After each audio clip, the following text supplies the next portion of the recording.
Bonjour Patrick. Bonjour Christine. Alors, je te propose aujourd'hui de discuter de quel avenir pour l'humanité. Donc, grâce à toi, tu ouvres une rubrique que nous allons réaliser ensemble. Et ma question est la suivante. Je pense que c'est une question qui devrait être adressée par nos politiques, qui devrait être traitée au plan politique, de quel avenir nous voulons pour l'humanité. Pour l'instant, il me semble qu'elle est plutôt traitée par le marché et les entreprises qui gèrent en fonction de leurs préoccupations de produits, de services et de rentabilité, qui poussent des produits, mais qui n'ont pas forcément un projet de société ou un projet d'humanité.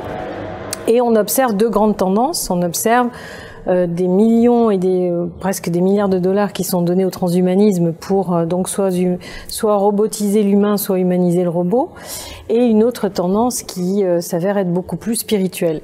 Donc ma question est, pour toi, si je te dis quel est l'avenir de l'humanité ou quel avenir pour l'humanité, qu'est-ce que tu aurais envie de dire spontanément?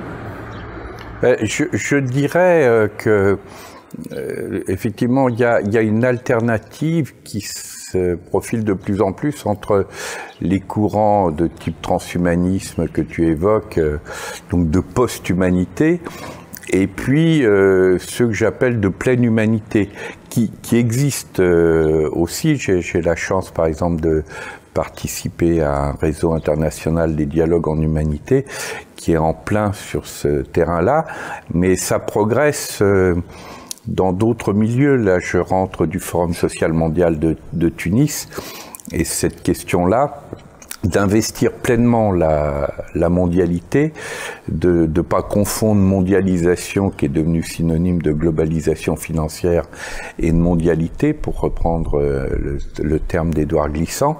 Ça permet justement de dire on n'est pas condamné à ce qu'une infime minorité cherche à devenir des surhommes et à avoir avec les autres un rapport de domesticité comme des sous-hommes.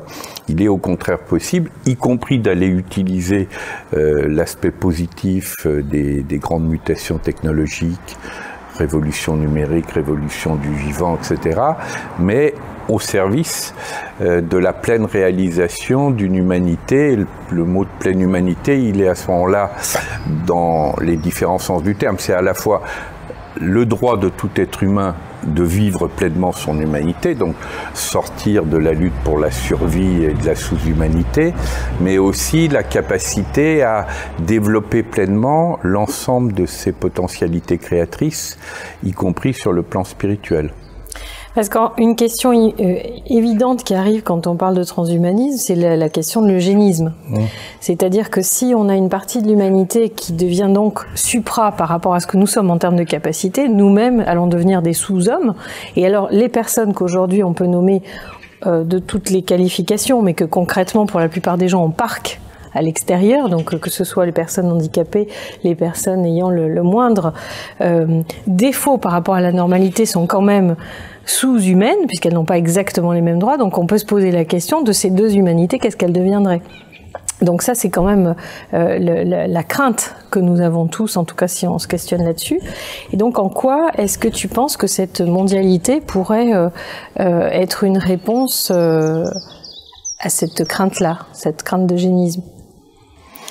Si on se situe du côté de la pleine humanité et non pas de la post-humanité, tous les éléments de fragilité, quelle que soit leur manifestation, le handicap, mais bien d'autres manifestations de fragilité, font partie de la pleine humanité. Parce que c'est aussi à travers, on pourrait même presque dire, c'est d'abord à travers nos vulnérabilités que le meilleur de l'humanité s'exprime.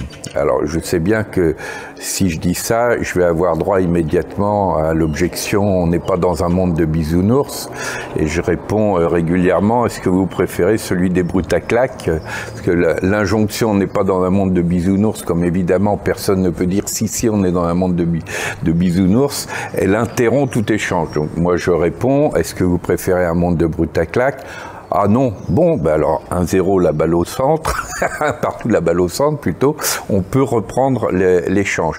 Et dans l'échange, et de ce point de vue-là, tous les travaux scientifiques les plus récents, et Jérémy Rifkin dans La civilisation de l'empathie en a évoqué de nombreux, Jacques Lecomte avec les travaux de psychologie positive, montrent que contrairement à une idée qui a été essentiellement fabriquée par les économistes qui avaient besoin d'instrumenter Darwin pour asseoir leur théorie suivant lesquelles la lutte pour la survie était une lutte du plus fort contre le plus faible, qu'en réalité, on est dans une situation qui est beaucoup plus riche, qui est certes ambivalente, l'homme n'est pas naturellement un être bon, mais que sa capacité, s'il y a autour de lui des écosystèmes émotionnels qui font qu'il est plutôt tiré du côté du meilleur de lui-même, de sa relation à autrui,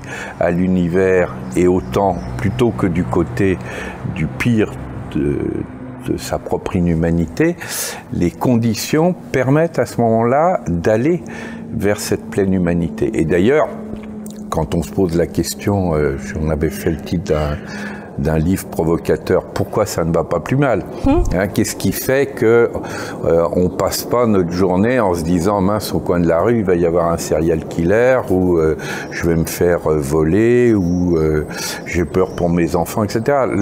Dans 90% des cas, et même dans 99% des cas, les rapports entre les êtres humains sont plutôt des rapports pacifiés, et en plus des rapports non marchands. C'est-à-dire, dans nos sociétés même hyper marchandisées, la part du temps de vie qui est consacrée à des rapports marchands, en gros, ne dépasse pas 10%. Donc il faut peut-être arrêter de faire comme les médias qui ne s'intéressent qu'aux 10%, voire aux 1%, et essayer de comprendre qu'est-ce qui se passe dans les 90% des cas où les êtres humains ont plutôt envie de vivre en paix, de vivre à la bonne heure, de vivre dans une pleine présence à la vie, et comprennent que autrui est plutôt un compagnon de route en humanité qu'un rival menaçant. Par rapport à ce que tu disais sur notre nature qui est en fait double, hein, enfin, on est en capacité de tout faire. Métissé.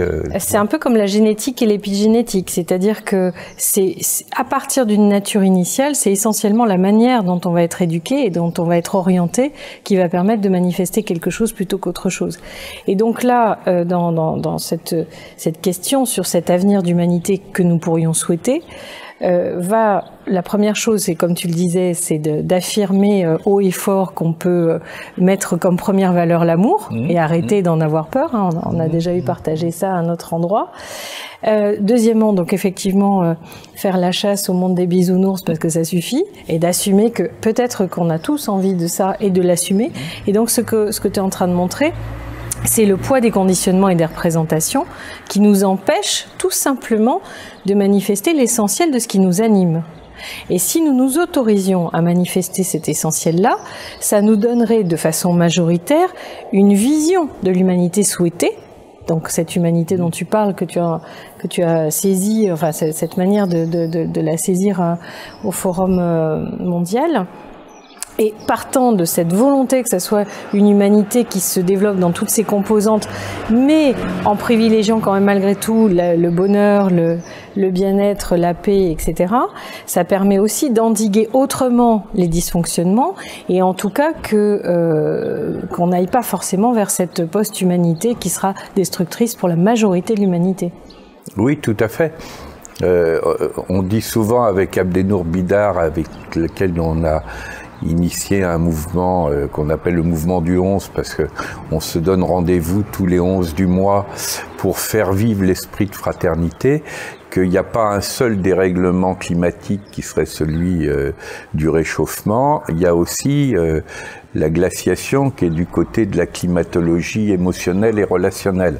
En plus, on voit bien qu'il y a un lien direct, parce qu'évidemment, plus les gens sont seuls et dépressifs, plus ils ont tendance à se chauffer dans tous les sens du terme, il y a à consommer, etc.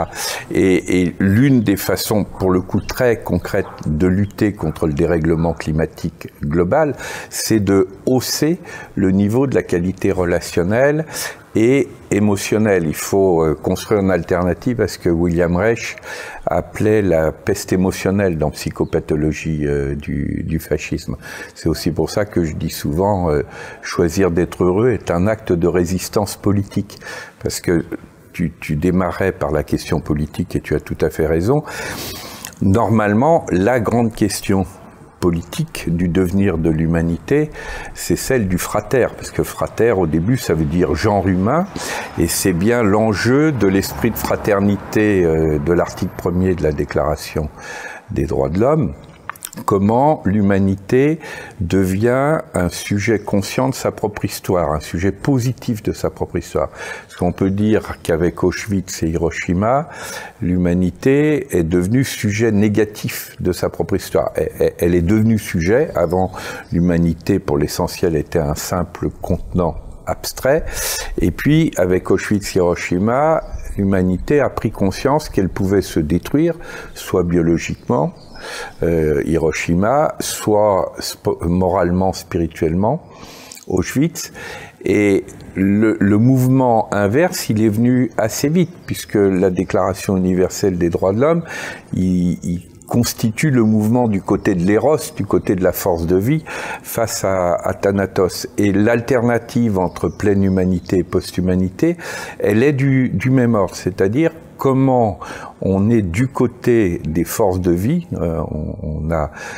On s'est lancé un terme provocateur dans les mouvements de citoyens, on appelle ça la stratégie érotique mondiale, justement, pour dire c'est bien l'enjeu des forces de vie. C'est la création de valeur au sens fort du terme, parce que valeur en latin, c'est force de vie, c'est le même mot que éros en grec.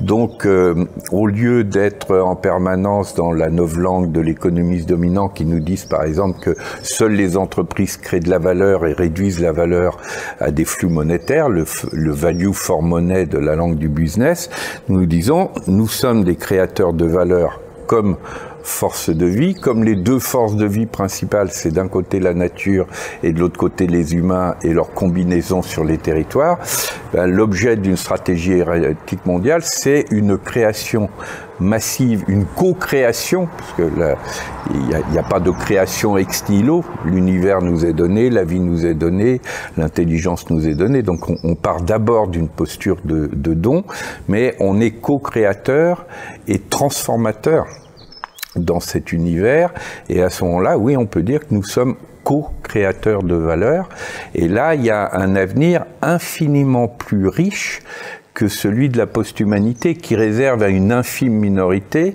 parce qu'en plus, il y a un lien direct entre l'oligarchie financière actuelle et puis l'oligarchie future de la post-humanité. Quand on voit comment des multinationales comme Google investissent des sommes colossales et par ailleurs ne payent pas d'impôts, là, avec Edgar Morin, on a lancé un mouvement ludique de solidarité avec les chaises qui ont été subtilisées provisoirement à la banque HSBC, avec comme thème, nous on rendra les chaises, il n'y a aucun problème, mais quand HSBC se sera acquitté des 2,5 milliards d'euros qu'elle doit au fisc français, eh ben, si je prends un exemple tel que Google ne paye pas ses impôts, en tout cas une version epsilonesque en mettant ses sièges dans des paradis fiscaux, et cet argent massif qu'elle détourne, qui irait du côté de la santé, de l'éducation, de la vie, etc., elle les met sur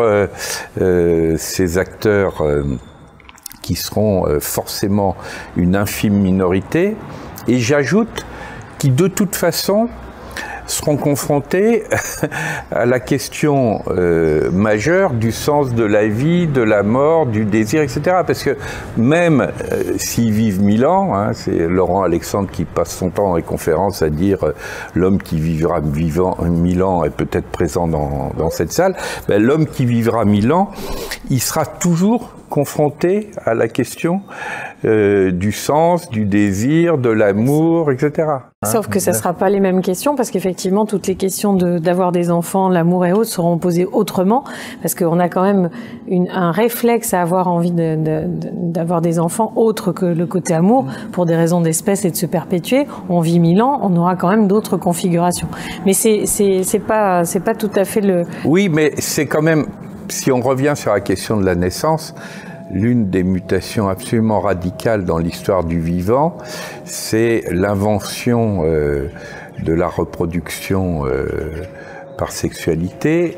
Et cette invention extraordinaire qui bouleverse les modalités antérieures classiques qui étaient de type clonage, elle s'accompagne de deux autres mutations radicales qui est, en même temps que la sexualité, s'invente la singularité, puisque du coup va naître un être unique au monde, et aussi la mort, puisque évidemment, à la différence du clonage, cet être radicalement singulier, c'est aussi un être qui sera amené à mourir, en tout cas à mourir sous la forme de son être singulier.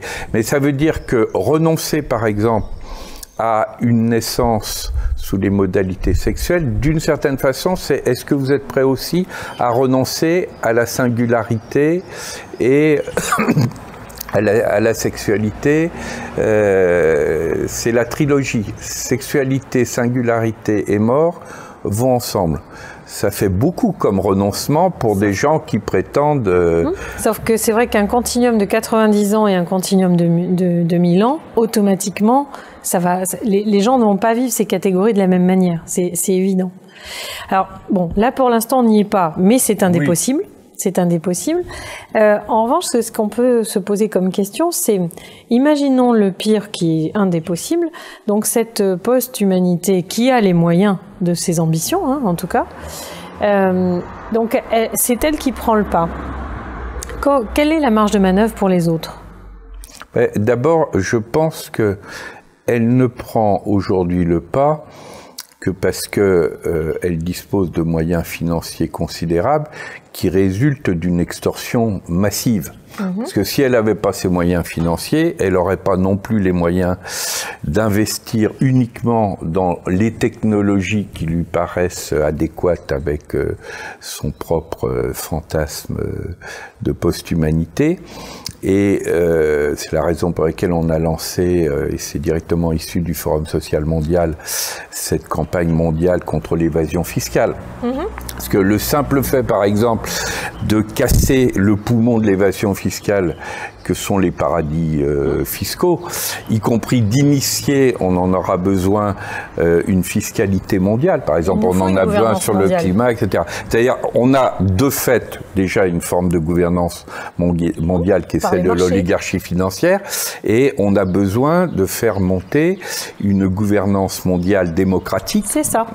Et cette gouvernance mondiale démocratique, elle passe aussi par le levier juridique, parce que ça, Mireille Delmas-Marty, avec qui on travaille beaucoup dans le cadre du collégium éthique, scientifique et politique qui avait été créé par Stéphane Hessel et que l'ancien Premier ministre Michel Rocard préside actuellement, elle met beaucoup en évidence l'importance du levier juridique, et que la Déclaration universelle des droits humains de 48, elle porte en germe les éléments d'un droit mondial, y compris d'un droit citoyen mondial, et que de ce point de vue-là, il y a une contradiction juridique entre les deux textes du droit international, parce que l'autre texte, qui est la Charte des Nations Unies, qui commence officiellement par nous les peuples, en réalité c'est nous les États. C'est plus le droit des États à disposer de leur peuple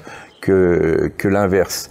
Et avec une absolutisation du rôle des États, ce qui fait qu'on a aujourd'hui, d'un côté, des acteurs sur la scène mondiale qui sont du côté de l'oligarchie financière, et les acteurs politiques, eux, ils sont pas dans l'intérêt commun, le bien commun de l'humanité.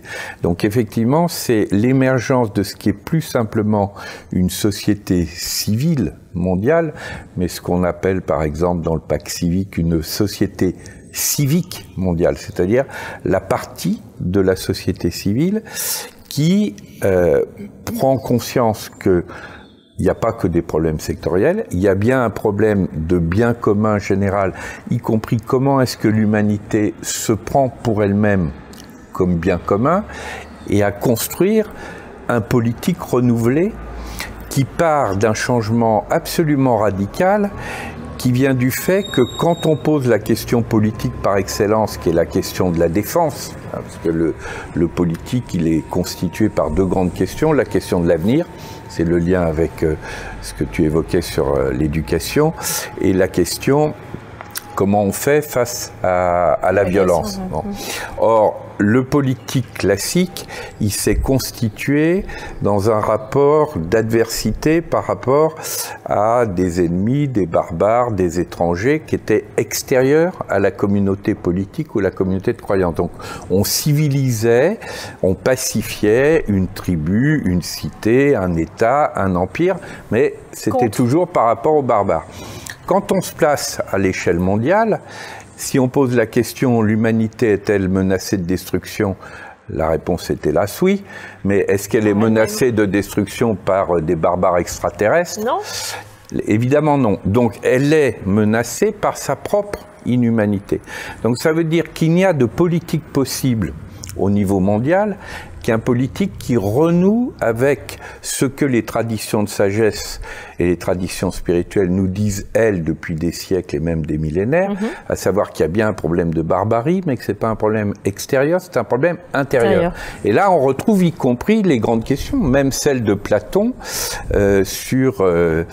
lui, il appelait ça à son époque, dans sa vision aristocratique, la question du philosophe roi, mais on peut appeler ça la question des citoyens philosophes, c'est-à-dire comment l'humanité hausse son niveau de qualité de conscience, de qualité de sagesse, pour être capable de construire une politique de la mondialité, ce que Edgar Morin appelle une politique de l'humanité, qui permette effectivement d'aller traiter les grandes questions de la mondialité. C'est exactement ça que j'essaie d'adresser au travers de ces interviews. C'est si on n'est pas clair sur quel avenir de l'humanité, on ne sait pas où on va, donc on n'a pas de projet, et donc c'était pour ça que je voulais t'entendre là-dessus.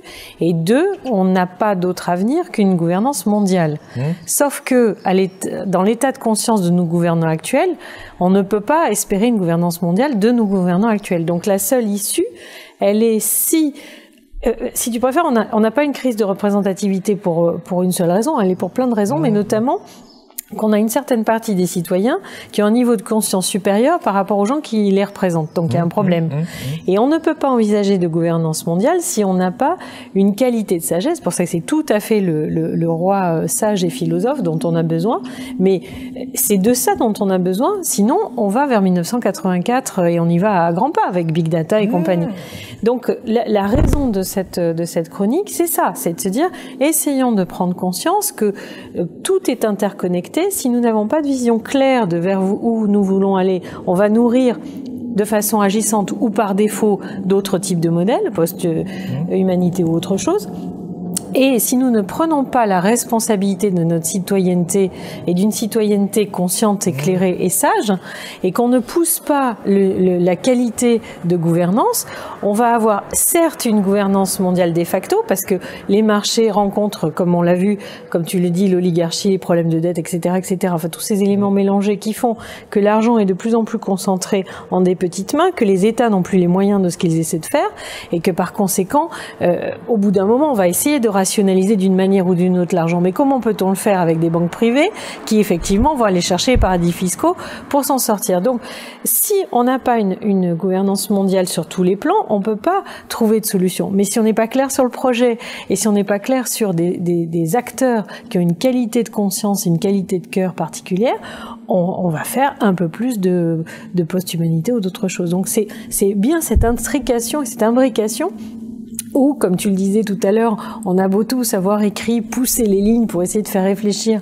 et que, bon, bah, si on vend 500 livres, c'est Noël, et qu'il n'y a aucun grand média qui va relayer ça quasiment, effectivement, il ne nous reste plus que les happenings pour arriver, et les événements pour arriver à se faire entendre. Mais néanmoins, j'y crois, je me dis encore peut-être quelques personnes qui pourront nous écouter. Donc c'est vraiment cette imbrication de vouloir une humanité. Donc si j'ai bien compris, ce que tu en dis, c'est qu'elle soit plurielle et respectant sa variété, sa diversité, et tenant compte de ses faiblesses, et de ces faiblesses-là que vont naître de la créativité, de la richesse. Et de cette reconnaissance de cette humanité plurielle, avoir une qualité de cœur et de sagesse qui permet de faire émerger des citoyens que nous sommes une gouvernance démocratique réelle. C'est ça? Oui. Et j'ajouterais que les choses, pour le coup, avancent peut-être plus vite qu'on l'imagine dans cette direction. Parce que, comme dans toutes les grandes périodes de mutation historique, et nous en vivons une évidemment, il y a une double polarisation. Donc il y a la polarisation régressive, et il suffit de regarder un journal télévisé classique pour s'en convaincre, mais il y a aussi une polarisation créative, que les grands médias ne voient pas, mais il suffit justement d'aller dans un forum social mondial, de venir dans des dialogues en humanité, de lire un livre comme celui de Bénédicte Magnier, 1 million de révolutions tranquilles, bref, de se connecter à cette formidable créativité citoyenne, qui est une créativité mondiale. Les prochains dialogues en humanité à Lyon, c'est sur le thème Osons la citoyenneté terrienne, et on était en train de le préparer, y compris en utilisant le bon côté des nouvelles technologies de communication, avec le Conseil international qui est composé aussi bien d'Indiens que de Brésiliens, que de personnes qui sont aux États-Unis, en Europe, etc. Et la façon même d'avancer vers cette citoyenneté terrienne qui suppose effectivement un niveau d'intelligence du cœur, c'est à la fois la question de la conscience et la question de la qualité émotionnelle, relationnelle et spirituelle, et elle est en route. Et plus le vieux modèle est à bout de souffle, plus il produit des effets destructeurs sur le plan écologique et humain, et plus aussi on voit bien que l'alternative est de type fraternité ou barbarie, parce que les éléments intermédiaires ne résistent pas à l'ampleur des défis auxquels on est confronté. Donc il faut aussi savoir faire ce que Alinsky appelait du jujitsu de masse, c'est-à-dire utiliser les situations où on va prendre, comme on le fait par exemple avec l'histoire des chaises d'HSBC, on va utiliser un matériau qui est celui de l'oligarchie financière et qui est celui de la modalité habituelle d'intervention des grands médias, pour le retourner au profit d'une logique citoyenne et d'éducation populaire. Il y a une question que j'ai envie de te poser. Mon dada, c'est de parler d'humanité 3.0, c'est-à-dire de dire peut-être que entre ces extrêmes que tu étais en train de mettre en exergue, où on a effectivement dans un moment crucial souvent des extrêmes qui se manifestent, et je me disais mais et si notre avenir c'était pas une humanité tierce, c'est-à-dire entre l'excès de technologie et entre, je fais exprès là c'est un clin d'œil, entre les bisounours dans le sens qui vont peut-être aller à l'extrême d'une envie d'être ensemble, mais peut-être sans forcément investir le faire ensemble. Enfin, tu vois, quelque chose qui serait trop méditatif pour le coup. Donc, entre ces deux extrêmes, est-ce que la voie que nous pourrions co-construire, ça serait pas une voie tierce, mais une voie tierce dans le sens de questions claires? Qu'est-ce qu'on veut garder comme technologie? Pour faire quoi? Dans quel usage? Avec quel périmètre? Avec quelles restrictions? Pour nourrir quel projet? Mais avoir quelque chose qui rencontre vraiment une qualité d'humanité, de relation, une qualité de conscience, et ne pas nier cette évolution technologique dont on est tous de toute façon friands et qu'on utilise tous, mais d'avoir quelque chose de réfléchi. Voilà. Donc, qu'est-ce que tu en penses? Moi, je pense la même chose dans la conclusion de ton propos, qui est qu'il n'y a aucune raison de se priver d'un bon usage, non seulement de la révolution numérique actuelle, mais de l'association croissante entre révolution numérique et révolution du vivant. Mais pour moi, cette humanité 3.0 que tu évoques, elle fait partie de la pleine humanité. C'est-à-dire, la question clé, c'est celle du grand retour du discernement. C'est-à-dire, ce que la modernité a évacué dans son mouvement d'émancipation, et il est absolument essentiel de conserver le meilleur de la modernité du côté de l'émancipation, de la liberté de conscience, de l'individuation, qui ne se réduit pas du tout à de l'individualisme, mais en même temps d'aller repérer que dans la face sombre de la modernité, pour assurer son émancipation par rapport à des sociétés d'ordre qui tenaient en surplomb par le politico-religieux et leur rapport à la nature et le rapport à l'éthique, parce que c'était le politico-religieux qui disait ce qu'était le bien et ce qui était le mal. Le mouvement de la modernité, pour assurer son émancipation, il a largué avec l'eau sale des sociétés d'ordre théocratique deux gros bébés que sont le rapport à la nature, le point aveugle écologique, et le rapport à l'éthique, la question du discernement. Et donc, il nous faut réintégrer dans cet avenir, puisque nous sommes en train de vivre le fin de ce grand cycle historique de plusieurs siècles des temps modernes, et la grande question, c'est comment nous sortons par le haut des temps modernes, et non pas par le bas, par la régression prémoderne des différents fondamentalismes identitaires. Et dans cette perspective qui est dynamique, la question clé, c'est le discernement, c'est-à-dire la capacité de se reposer la question qu'est-ce qui est bénéfique, qu'est-ce qui est nuisible, qui est normalement la question originelle de la comptabilité, parce que si on a des bénéfices dans nos comptabilités, bénéfices, ça veut pas dire solde monétaire négatif, ça veut dire activité bénéfique, bienfait, et perte, il faut l'entendre au sens de perte de valeur et valeur de force de vie. Donc, si on détruit un écosystème, c'est une perte de force de vie. Si des humains en viennent à se suicider parce que la souffrance au travail est trop importante, c'est une perte de force de vie. Et ça, c'est le grand retour de la question du discernement. C'est pour ça que le politique à co-construire va de pair avec une co-construction de l'éthique et des outils d'évaluation, entendus là aussi au sens fort du terme d'évaluation. Quand Michel Rocard m'avait confié une mission sur l'évaluation des politiques publiques, j'avais dit attention, évaluation, c'est pas la mesure. La mesure peut être un outil, mais c'est la délibération sur ce qui fait valeur, et valeur comme force de vie. Et plus on s'approche de l'essentiel, plus il y a une situation où la quantification est incapable d'exprimer l'essentiel. Donc la quantification, bien sûr, il n'y a aucune raison de s'en priver, mais au service de la qualification.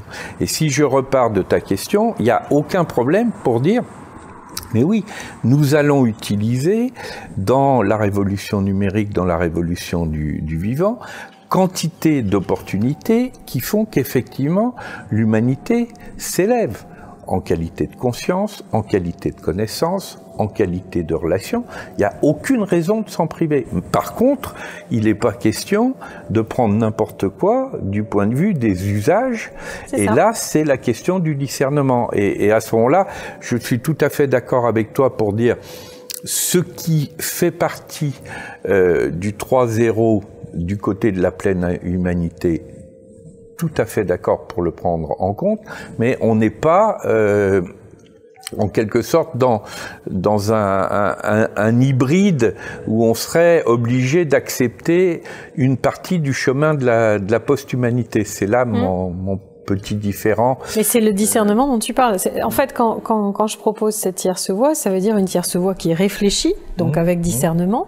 Cette qualité, en fait, de la pensée critique, mais qui a été, de par les séparations dont tu as parlé, effectivement, qui est partie avec Claude Hubin, donc ce discernement-là qui est à se réapproprier, appliqué à la qualité d'être dont tu parlais également, c'est ce qu'on appelle l'individuation. Donc tout ce processus où délibérément je choisis de devenir une personne libre, en paix, qui choisit le bonheur, enfin tout ce dont on a pu parler, et qui va reposer du coup sur une intégration intérieure de la norme, c'est-à-dire une éthique qui sera donc à l'intérieur comme une structure, comme une ossature intérieure, et beaucoup moins à l'extérieur comme l'est la morale qui nous contient de l'extérieur. Oui. Donc ça veut dire effectivement un gros parcours. Parce que retravailler le discernement, faire le parcours d'individuation et construire et co-construire une éthique partagée, donc une éthique intérieure mais partagée, on voit bien tout le temps que ça nécessite et qui est un temps inverse à ce qui est vendu par tout ce qui est bien de consommation ou autre, où on est dans l'obsolescence programmée, dans l'éphémère, et où on conditionne des comportements, si on décrit les générations Z et les natives et autres, qui sont dans l'immédiateté et pas du tout dans l'instant présent, d'où ma questionnement sur quel avenir pour l'humanité, parce que sinon on a des usages qui vont donner des référencements psychiques et des cadres et des catégories psychiques, mais qui ne vont pas dans le sens d'une humanité qui est dans la pleine humanité, qui est juste dans l'usage, l'avoir et la consommation. Donc c'est cette articulation, quelle humanité, quelle politique et quel type de personne pour sous-tendre cette politique, et effectivement derrière, quelle éducation à donner pour que nous puissions faire co-grandir les enfants de demain vers cet avenir-là. Tu as raison de dire, c'est un chemin. Mais c'est un chemin qui est tout à fait passionnant. C'est-à-dire que je dirais même que le métier d'être humain, j'aime bien l'expression qu'utilise aussi Alexandre Jolien, le métier d'homme, le métier d'être humain, sa caractéristique, c'est d'être en chemin. C'est un ministère d'incarnation.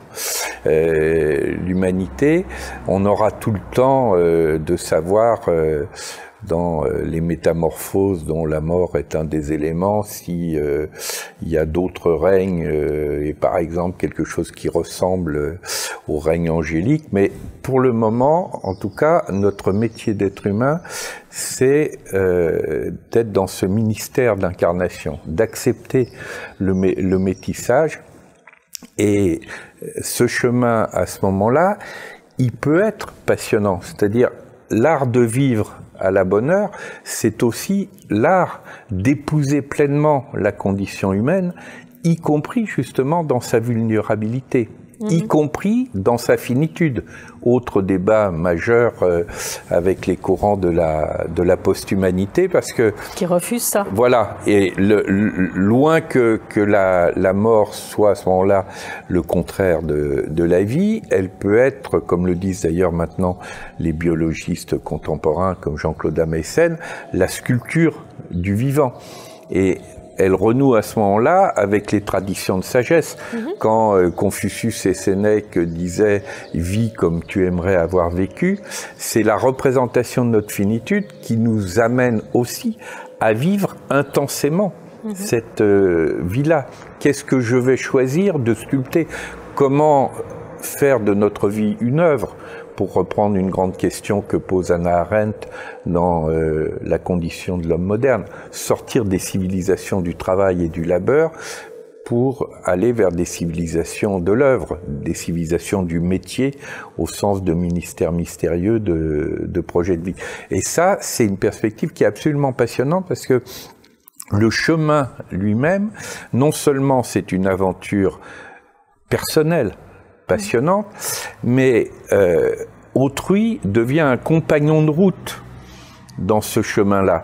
Si je veux vivre à la bonne heure, si je veux vivre dans l'intensité de ce que j'ai choisi de vivre, par définition, je ne vais pas tout vivre, je ne vais pas tout faire. Et si je veux tout vivre et tout faire, je vais être dans le zapping permanent, donc je vivrai rien à fond.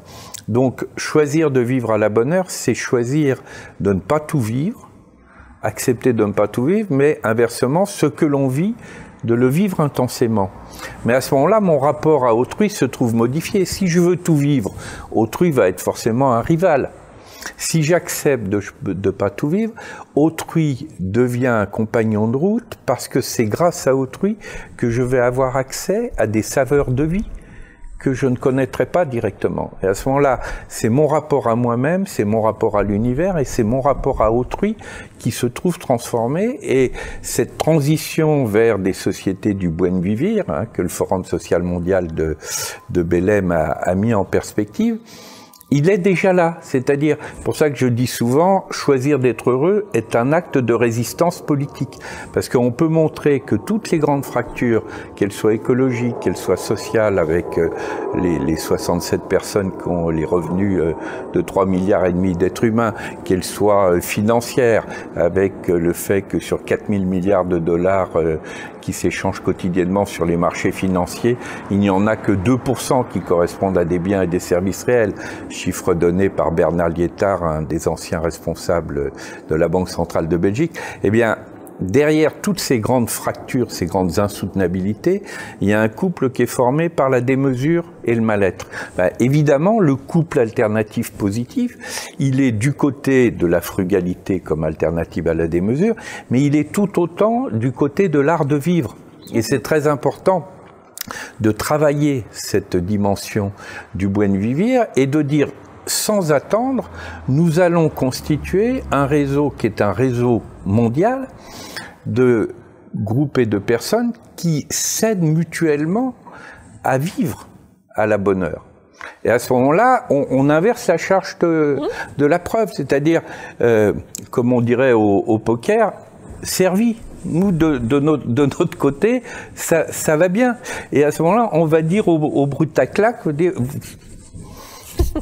on vous rejette pas, parce que finalement, vous êtes aussi des frères en humanité. Donc, nous, on s'est organisé, donc on n'a pas besoin de vous. Par contre, si vous comprenez que il y a une autre façon de vivre que d'être obsédé par l'argent et le fait d'avoir des robots androïdes, bienvenue dans la pleine humanité. À ce moment-là, la stratégie virale, le rapport attractif change de côté et on est en plein dans ce que ont révélé les enquêtes sociologiques autour des créatifs culturels. C'est-à-dire que le nombre de ces acteurs-là est potentiellement beaucoup plus important que ce que l'establishment voit, mais aussi de ce que ces créatifs croient eux-mêmes, parce qu'ils se croient hyper marginaux, alors qu'en réalité, ils représentent déjà un niveau non seulement quantitatif, mais qualitatif, qui est beaucoup plus important qu'ils ne l'imaginent eux-mêmes. Et ça, c'est une vraie source d'espérance. Tout à fait. Parce que j'aurais plein de pistes à aller chercher, oui, donc on va cadrer. En conclusion, je te laisse réfléchir sur qu'est-ce que tu aurais envie de cet échange, alors soit de reprendre, soit de tirer comme autre fil pour respecter déjà le temps qu'on a ensemble, et aussi pour conclure et apporter une touche d'espérance ou autre à cet entretien. Puisque tu parles d'espérance, je dirais d'abord que une des façons simples de résister à la novlangue, qui est celle par exemple de l'économisme dominant et de rapports fondés sur la brutalité, c'est de nous donner le droit de revisiter le sens des mots, en particulier dans les langues latines. Par exemple, l'espérance, quand on parle de prospérité, la langue du business, elle définit la prospérité comme étant une prospérité matérielle. Or, prospère, en latin, c'est ce qui nous tourne vers l'espérance. Donc, qu'est-ce qui nous tourne vers l'espérance? Quelle est la nature de la prospérité d'une pleine humanité? C'est celle, justement, qui va choisir des activités bénéfiques, au sens de source de bienfaits, et non pas de solde monétaire, des activités bénéfiques qui sont co-créatrices de valeurs comme force de vie, donc aussi du côté de l'éros, puisque valor et éros, c'est la même chose. Des activités bénévoles, parce que le bénévolat, c'est l'orientation de la volonté. Donc le contraire du bénévolat, ça n'est pas le salariat ou la non-rémunération. Le contraire du bénévolat, c'est ce qu'on peut appeler le malévolat. Par exemple, il y a un secteur mondial du malévolat avec l'économie du crime, l'économie mafieuse, l'économie des stupéfiants, etc.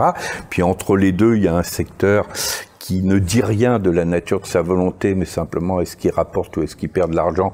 C'est ce qu'on peut appeler le secteur du lucravola. Donc on va dire comment on déplace le curseur pour que les acteurs qui sont seulement dans le lucravola aille plutôt du côté de la volonté bonne que du côté du malévolat. C'est pour ça que la lutte contre les paradis fiscaux, qui est un poumon majeur de lien entre malévolat et lucravolat, est un point sur lequel on peut complètement faire reculer le système. Et quand on est dans cette perspective-là, on comprend bien que notre premier habitat émotionnel, qui est celui des mots mêmes que nous employons, on peut le transformer. On peut s'autoriser mutuellement à réouvrir notre imaginaire. La fraternité, c'est le frater, c'est le genre humain. Donc du coup, c'est plus, pour reprendre l'expression de Régis Debray, la vieille cousine qui fait tapisserie et que personne ne songe à inviter à danser. Ça devient au contraire la jeune femme séduisante que tout le monde a envie d'inviter à danser. Et là, on est aussi sur une perspective qui est, à mon avis, passionnante sur le plan spirituel, qui est la capacité de réunifier les deux grandes sources de l'énergie amoureuse que sont l'énergie spirituelle et l'énergie sexuelle, qui est souvent un des problèmes sur lesquels, par exemple, les traditions religieuses, dans leur propre métissage, parce qu'une tradition religieuse, elle peut être vecteur, évidemment, de quête spirituelle, c'est sa face lumineuse, mais elle peut être aussi du côté de la peur. Et on répond à la peur par la superstition. Si la foudre tombe, c'est parce que le dieu foudre est courroucé, donc on va lui offrir des sacrifices. Et à ce moment-là, on a une trilogie qui est la peur, la soumission, le sacrifice, qui est aux antipodes de l'élévation spirituelle. C'est aussi pour ça que moi je parle de nécessaire interpellation spirituelle des grands faits religieux et par exemple une laïcité ouverte, elle a un double avantage. À la fois, elle ouvre pleinement l'espace public aux questions du sens, elle arrête de dire les questions du sens, on les renvoie uniquement dans l'espace privé, mais en même temps, elle arrête de faire cadeau aux grands faits religieux du monopole des questions spirituelles. Donc elle permet aussi que le discernement, il va aller interpeller les traditions spirituelles et les amener à bouger dans le sens de leur part la meilleure, qui est la part spirituelle, plutôt que la part la pire, qui est du côté sacrificiel. Et comme dans le sacrificiel, l'un des renoncements majeurs, il est du côté de la sexualité, la possibilité d'avoir ce que j'appelle une érotique fraternelle, de monter en progression, y compris de qualité d'amour, à ce moment-là, on ne tombe pas en amour, on s'élève en qualité d'amour. Et ça, c'est une perspective qui, je crois, est tout à fait passionnante parce que l'un des grands enjeux, à mon avis, du devenir de l'humanité, c'est sa progression dans l'art d'aimer. Donc tu proposes un tantra politique, presque. D'une certaine façon, oui, en prenant le tantra dans sa pleine et vraie dimension, effectivement, c'est effectivement de dire cette qualité d'art de vivre où la progression dans l'art d'aimer devient un enjeu absolument majeur. Ça, c'est une marge de progression absolument majeure dans la direction de la pleine humanité. Eh bien, écoute, je te remercie pour ce beau moment et toutes ces belles paroles. Eh bien, merci à toi, Christine.